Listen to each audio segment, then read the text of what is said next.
Quick video, a couple things that I really like about the Taurus PT111 G2. Obviously, gun is cleared right now. Just kind of want to cover a couple things real quick, because a lot of people say things they don't like. First off, I didn't like the trigger, so I made my own. This single action only trigger, no trigger safety. Much shorter take up, but that's a different story. I'll throw a link where you guys can get that down below if that does interest you. But a couple things I like. The ergonomics on this gun, when you pick this gun up, I've got bigger hands. I like a little bit of an extended mag to it. And I've got one right here that just fits me perfect. But especially for a subcompact, this thing just feels so nice in your hand. It's got a great grip. It's thin. It's one of the thinnest double stacks out there. Let me show you a couple things real quick. I got a Nano here, also clear. Beretta Nano, super common carry gun. And also have another gun right here that I'm going to kind of compare to. SIG P229 Enhanced Elite. And I realize that this is kind of a cheating comparison because this Taurus costs around $200, and you know, this is a SIG. So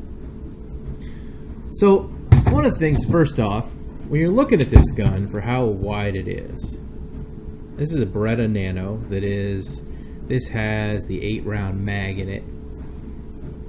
And this is an 8-round line. I don't remember if it's an 8 or a 7. It's either a 7 or an 8. It's the Beretta comes with 2 factory mags. One of them is flush fit, one of them is extended. This might be 7 round, but it's either 7 or 8 rounds.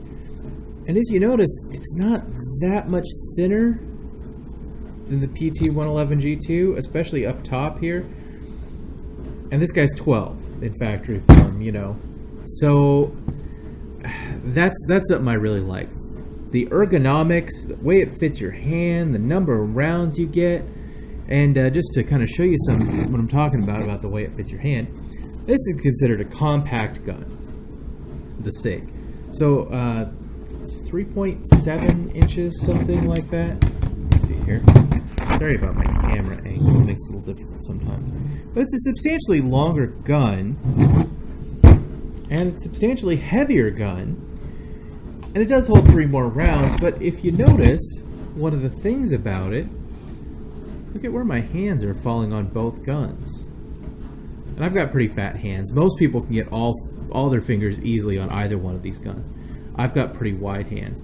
But if you notice, my grip on both these guns, and let me try to grab them about the same, is pretty close to the same. You see where my pinkies are landing on both of them? So, and here's something you can look at. You start talking about things. Look at how much higher the bore axis is compared to the grip on the SIG. You see how much more of that gun is up above my hand? I mean, so you've got this little... You see that? You see the kind of the comparison of where those fall?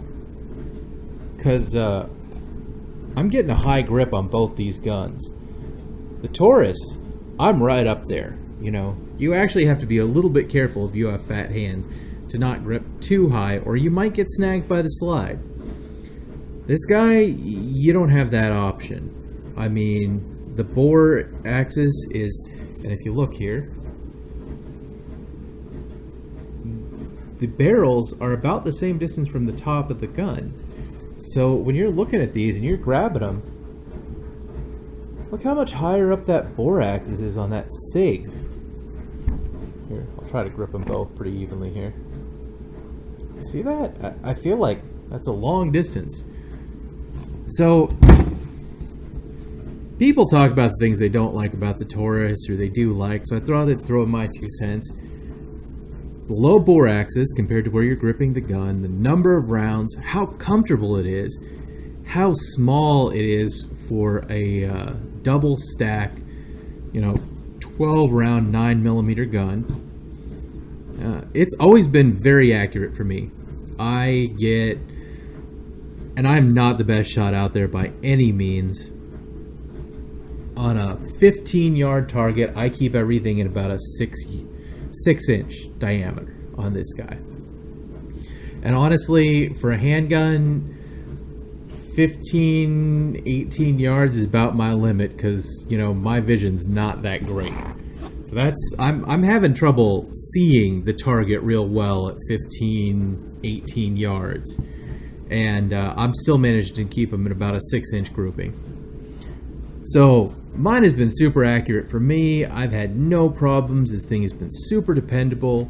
The way it feels in your hand, I mean, that high bore axis, or I'm sorry, the low bore axis, when I've got my trigger on here, I mean, I realize it doesn't come with it, but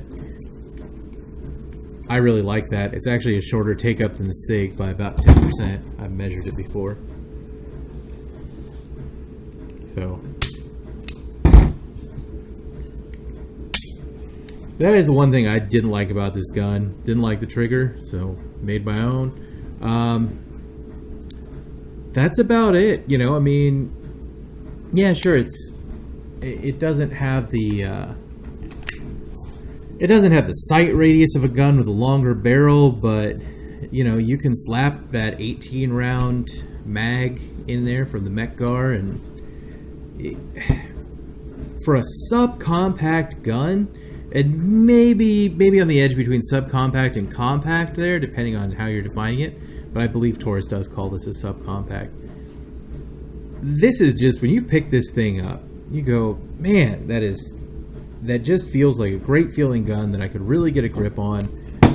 It's a good size to conceal. You can carry it anywhere.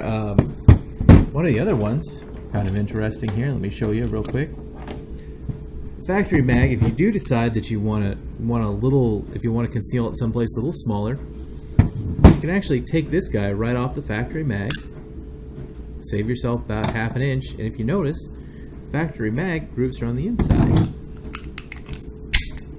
You can load up that mag, save yourself about ½ an inch if you want, and you can fire it just like this. I've done it down at the range.